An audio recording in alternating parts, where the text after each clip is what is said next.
Silmar César Mira, lá em Porto Alegre. Bom dia, Silmar. Cadê a gravata, Silmar? Olha, pediram para eu poupar a gravata. Ele disse que o agronegócio tem que ser um pouco mais informal. Tirar a gravata. Assim como você, né? Você não usa gravata. Puxa, você sabe que eu estou há 40 anos, que 40? Acho que quase 45 É. na Band. E o que eu já usei muito terno e gravata. Hoje em dia eu não uso mais nenhum, não. Toda vez que eu abro meu guarda-roupa, ainda tem uma coleção de gravatas lá, que acho que eu vou pôr em algum site aí, porque tem gravatas clássicas, gravatas antigas, gravatas finas, gravatas largas. Tem um mundo de gravata interno que eu não uso mais. Agora é só a esporte. Tem que ser um pouco mais descontraído. O agro é isso, faz parte do agro para poder se inteirar mais aí com a nossa sociedade. Silmar, o que temos Além para da hoje... primavera chegando, né, também. Hã? Primavera chegando também. Uma hora um pouco mais quente. Então também, na hora de dar uma folga para a gravata.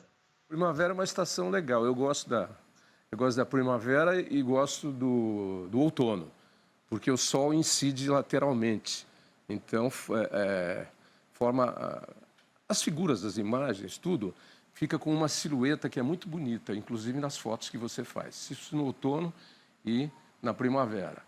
No verão, o sol é a pino, é aqui, e no inverno, o tempo geralmente está meio fechado e o sol está fraquinho. É isso aí. Vamos para o nosso arroz e feijão que temos para hoje. Vamos lá também, mercado financeiro na expectativa da divulgação das decisões aí do nosso Copom, Comitê de Política Monetária do Banco Central, aumenta ou não aumenta juro, expectativa de aumento, a gente já vai comentar, e também decisão do Banco Central dos Estados Unidos, hoje é a chamada super quarta, dois bancos centrais de maior interesse nosso decidindo taxa de juros. Aqui, tendência de alta, lá, tendência de baixa.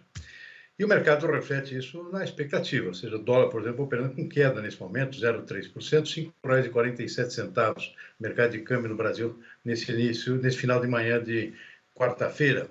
Mercado de ações, com o índice Bovespa 93 operando com queda, 0,5%, também na expectativa de decisões dos dois bancos centrais. O petróleo também cai um pouco, 0,3%, $73,40 o barril, do tipo Brent, que é aquele que é referência aqui para a nossa Petrobras também. Mercado de commodities agrícolas, olha, soja subindo na Bolsa de Chicago, refletindo preocupações com o Brasil. Clima muito quente e seco aqui, atrasando o plantio da nova safra brasileira, isso já começa a preocupar o mercado internacional. Então, é isso que está fazendo a soja subir em torno de 11 pontos nesse momento na Bolsa de Chicago, equivalente a 1,1%. É uma alta expressiva, estamos falando em dólares.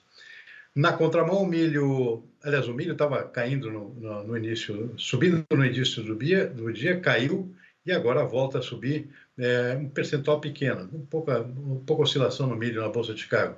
Agora há pouco uma alta de 0,1%. Mesmo caso do trigo subindo 0,2% em Chicago. Na Bolsa de Nova York, destaque para o açúcar, que volta a disparar 2,8%, refletindo exatamente o clima aqui no Brasil também. Clima muito quente e seco, toda a questão das queimadas que reduziram o potencial de produção do Brasil, como maior produtor e exportador mundial de açúcar, tudo isso faz com que o açúcar permaneça com cotações em alta no mercado internacional, 2,8% nesse momento. Na contramão, o algodão cai 2,1%, café arábica, que subiu muito ontem, está caindo agora em torno de 1 ponto percentual, o café robusto em Londres, que é equivalente aqui para o nosso Conilon, também com queda, 1,6%, depois de forte alta no dia de ontem. Esse é o retrato das principais commodities nesta quarta-feira, neste momento. Também tem muita coisa pela frente ainda. Mercado na expectativa, portanto, da divulgação das novas taxas de juros no Brasil e nos Estados Unidos, e aí pode se movimentar num sentido diferente desse que a gente está vendo agora nas bolsas internacionais e também aqui no nosso mercado financeiro no Brasil também. O que você falou é a super quarta, né, onde nós também estamos aqui. Taxa de juros aqui, taxa de juros nos Estados Unidos. Vamos falar um pouquinho, então, da super quarta.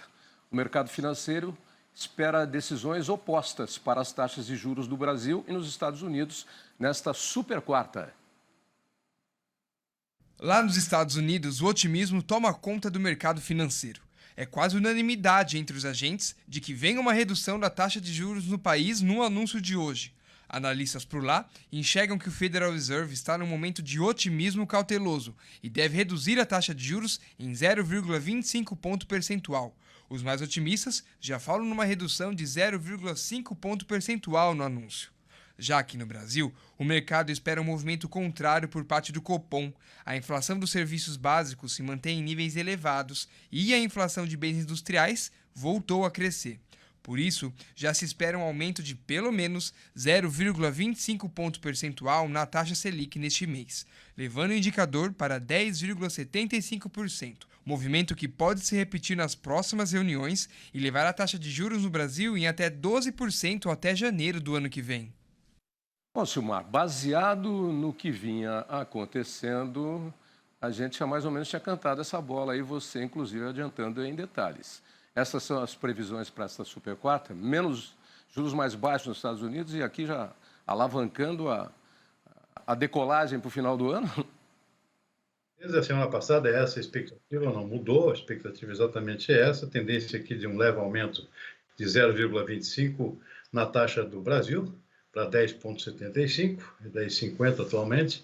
E nos Estados Unidos, porque aqui a inflação não deu trégua ainda, pelo contrário, está mostrando a economia está aquecida, tanto a inflação aí se mantém em patamares elevados, e a política clara normal dos bancos centrais é aumentar juros para tentar conter a demanda, consequentemente tentar conter o ímpeto inflacionário. Nos Estados Unidos está acontecendo uma situação oposta. A economia começou a dar uma enfraquecida depois de anos de crescimento contínuo, que levou as taxas a níveis praticamente nunca vistos em países desenvolvidos, pelo menos no passado recente, para quase 5,5%, e a expectativa agora é, pelo desaquecimento da economia brasileira, o Banco Central americano, o Federal Reserve, começar a reduzir essas taxas. A expectativa do mercado vai de um corte de 0,25 até 0,50%. Portanto, poderia cair até para 5%, que continua sendo uma taxa elevada. Mas seria o primeiro corte do Banco Central americano, possivelmente sucedido por outros no futuro próximo, caso a economia continue mostrando sinais de retração. Não chega a ser recessão, mas de retração da maior economia do mundo, e isso tem impacto, claro, no mundo inteiro. No Brasil, infelizmente, o sentido é oposto nesse momento, isso pode acontecer, raramente ocorre, mas pode acontecer, porque nós estamos aqui em trajetórias diferentes, em perspectivas inflacionárias. Isso, portanto, move os bancos centrais também em direções diferentes com relação a juros, tá aí.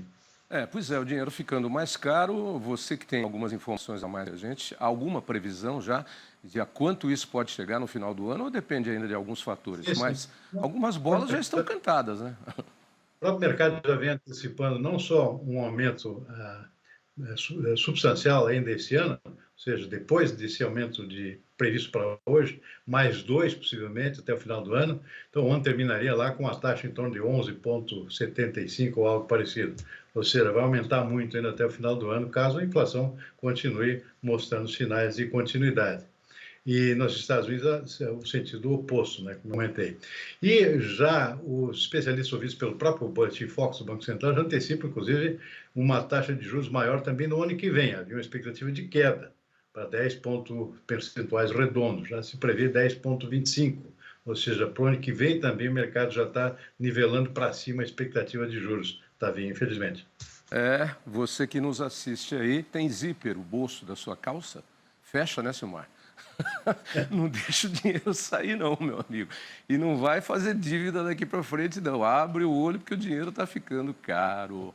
Vamos falar do sucesso do agronegócio, nosso agronegócio na produção da proteína animal e exportação para o mundo.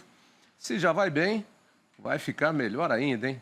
A produção de carne suína e de frango deve atingir um novo recorde já para o ano que vem, de 2025.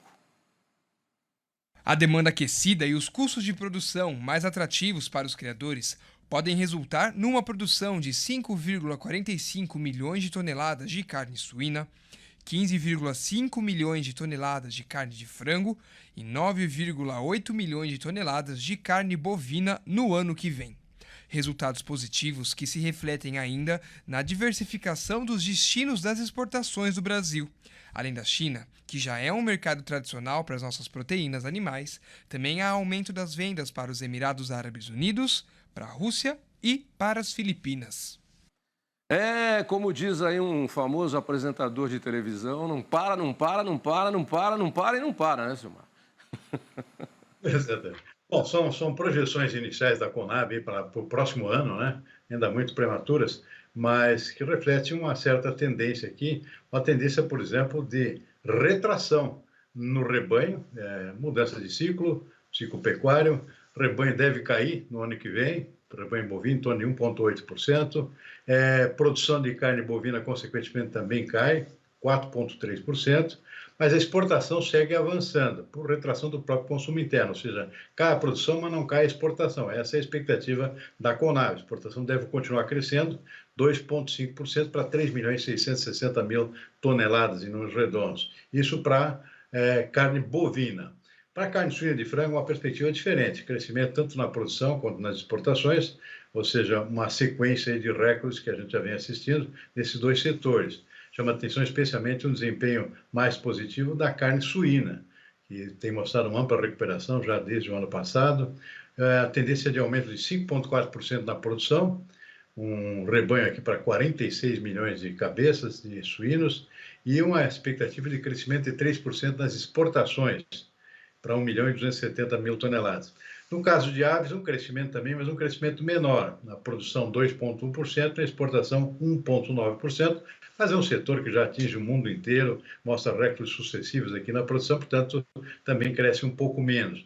Já ao contrário da carne suína, que ainda está ocupando espaços novos, portanto, tem um crescimento percentual mais expressivo. Tavinho. Ok, então. Acho que é o que temos para hoje. Mais algum detalhe aí, não? Basicamente isso aí. Expectativa com relação às decisões sobre juros, Tavinho. Bom. O destaque é que saiu nova pesquisa aí para a Prefeitura de São Paulo e o Datenão não está entre os 3 primeiros. A primeira depois da cadeirada. Nunca, cadeira não resolve voto, não. Não traz voto. O negócio acho que está na moda, porque no mesmo dia que o Datena deu uma cadeirada lá, a Daniela Merkel jogou um banquinho na plateia. Tá na moda. O que tem de WhatsApp aqui, você sabe que o brasileiro é criativo, não perde tempo, né? Tem de tudo, tem de tudo.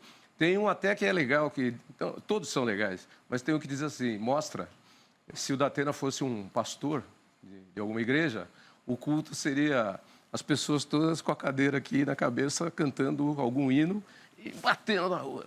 Batendo. Tchau, Silmar. Até amanhã. Tchau, Tavinho. Boa tarde, até amanhã. Olha, ele pode não ter conseguido subir nas pesquisas, mas ele virou personalidade mundial, viu? O vídeo rodou o mundo inteiro.